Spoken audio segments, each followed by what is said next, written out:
Yo, what's going on everybody? It's your boy Naruto Explain here, bringing you guys another Boruto 2 Blue Vortex discussion. Today I wanted to talk to you guys about whether or not Sarada is ruining her chances at becoming Hokage right now. I think this is a topic worth bringing up because of a few different factors, but for full transparency, I do still think one of the end games that we reach will be Sarada becoming Hokage. So let me be completely clear on that before someone comments down in the comment section saying, I can't believe you brought this up. Now you know my stance. However, given how much things have changed, I do think this is a conversation worth having with the community as a whole, and I'm curious to know where you guys fall on this argument. So taking out the low effort answer of bruh, she's part of the main cast and she said her dream is to become Hokage, so this is automatically gonna happen. I do think it's worth saying that right now her goal to become Hokage is in a bit of danger. We were told by Momoshiki back when the shinjutsu was first casted that those who were immune to the effects of the shinjutsu will be the ones who suffer the most, and I don't think we've seen the full amount of Sarada suffering just yet. One of the bright spots for her character in Boruto Naruto Next Generations was her desire to become the Hokage one day, and now in this post-omnipotence world, we're seeing that with Sarada, while she is suffering, she is still someone who is shown holding on to hope, even when it seems unrealistic to do so, and the shinjutsu is something that's supposed to make someone like her suffer in immense ways. While everyone is still looking at Boruto as the Hokage killer, Sarada still has faith that Boruto can be proven innocent, and she's going above and beyond to prove his innocence by trying to make Shikamaru and Konohamaru both listen to her, and even going so far as trying to speak sense with Ada to see if she can reverse the shinjutsu and put things back to normal, which Ada said was impossible. While technically that is her suffering because she's helpless to do anything to assist Boruto, Sarada right now is still able to hold on to hope that there is something that she can do to bring things back to the way they used to be. However, I don't think it's crazy to say that the story has already begun planting seeds for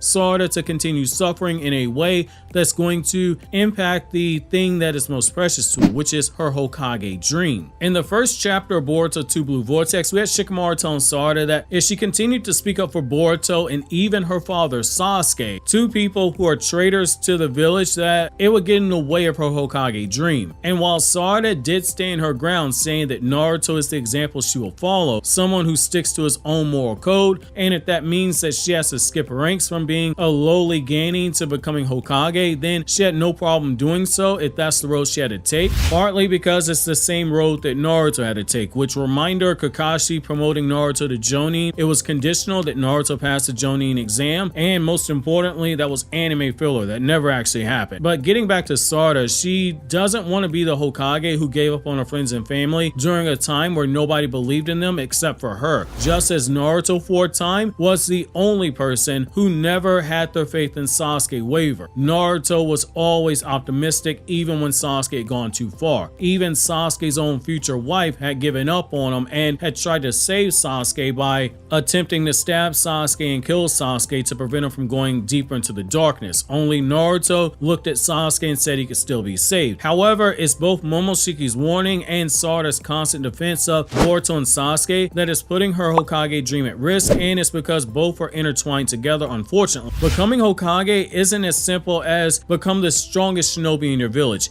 That's never been the sole criteria for the position. That's something I think a lot of fans actually overlook. And as we can see with Shikamaru, even when you take out Kakashi and Sakura for being disqualified due to their direct connections to Sasuke, and Tsunade not being up for the role because despite her youthful appearance, she's actually older than the third Hokage was and he died. The third Hokage was 69 years old when Orochimaru killed him, and in Boruto Naruto Next Generation, Tsunade was 71, which means that in Boruto 2 Blue Vortex, she's 74 years old. Her returning as Hokage, it wasn't ever a real conversation to have. But in the case of Shikamaru, while he has grown stronger, there are other shinobi in the village that you can say with certainty are actually stronger than him. But his warning to Sarada about her being on the wrong path if she wishes to replace him as Hokage, that wasn't an empty set of words, and it's worth bringing up. Power is only one qualifier. So too is the sensei tree of the shinobi wanting to be Hokage, and so too is their direct lineage.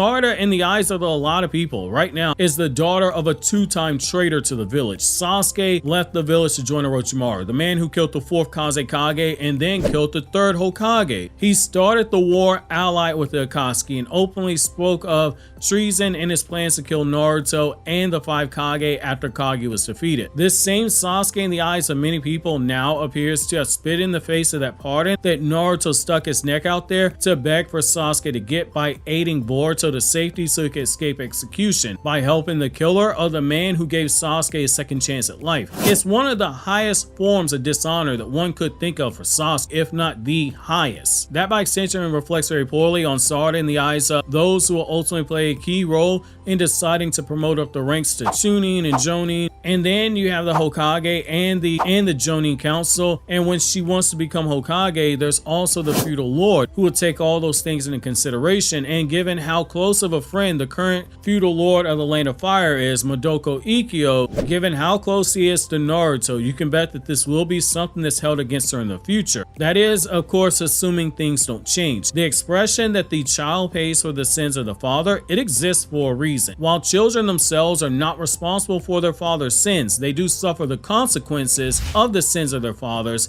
that they've made in the past, especially when we look at the concept of family honor in Asian culture and in particular traditional Japanese culture. Something that, much like the concepts of samurai culture that were incorporated into Naruto's manga, so too were elements of honor incorporated into the Naruto manga surrounding family honor. Your own individual freedoms and desires and dreams, they come secondary to your family. What you do impacts the family to a point where social standing is affected. Jobs can be withheld or they can be lost because of the actions of another. Opportunities for marriage, they can be impacted. Sasuke is now a dark cloud that hovers over Sarada because of the dishonor he carried out. The job that she wants is that of Hokage, yet Sasuke's actions will stand directly in the way of her actually making that a reality. So too will Sarada continuing to defend Boruto. Despite the many people of the village wanting Boruto dead, something that Shikamaru himself has stated in Boruto 2 Blue Vortex Chapter 1, is she continues to defend someone such as Boruto who committed the unthinkable crime, and she continues to stand with her father, being the first one to bring up his name when in conversation with Shikamaru about Boruto's situation. It will cause people to question her judgment, because if she can stand by people such as that, it makes you question what she would do if she was a leader.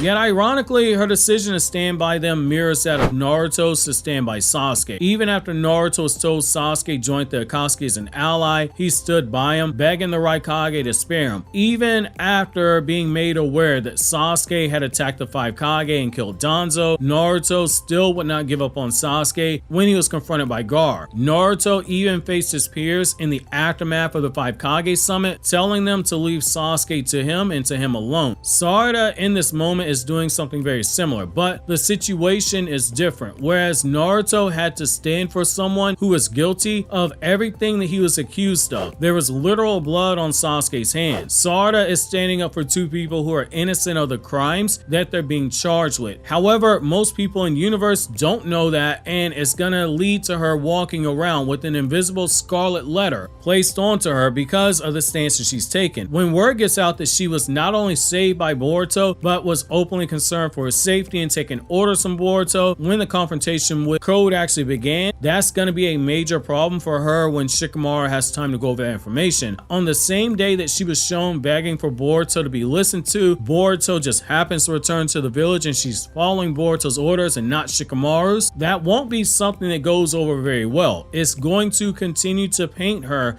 as being defiant, and it will raise into question if she's like the other Uchiha from the past where they put the clan before the village. While in this case Sarada doesn't really have a clan per se in the traditional sense, it's literally just her and Sasuke and Sakura that make up the Uchiha clan. There are no other relatives. She's still going to be questioned as to if she knew Boruto was back and if she was siding with her father and Boruto over the village, because a hardcore skeptic like Shikamaru is going to question the timing of Boruto's arrival. I think in the short term, we're going to see Sarada playing with fire here, but that's only because she's walking a parallel but a different path to Hokage that Naruto did. The shinjutsu is making her start on the opposite end, where she is having to take an unpopular stance by defending Boruto and Sasuke because she knows they're innocent, and to rise above that backlash that comes from it. The same same way that Naruto did when he stood by a guilty Sasuke in hoping that he could use compassion and faith in order to redeem him. In the end, she's obviously gonna overcome the situation. We're all pretty much aware of that, just because of how the dramatic irony is being used, because we as readers know that she's on the right side of the situation. It's just about how do we get to a point where this actually happens for her. And I think the journey that we take, if we target Sarada's Hokage dream, that could be a good story arc for a character, and it will be one tied directly into the journey of one of the main characters, Boruto. That being said, I'm curious to know what you guys' thoughts on this are.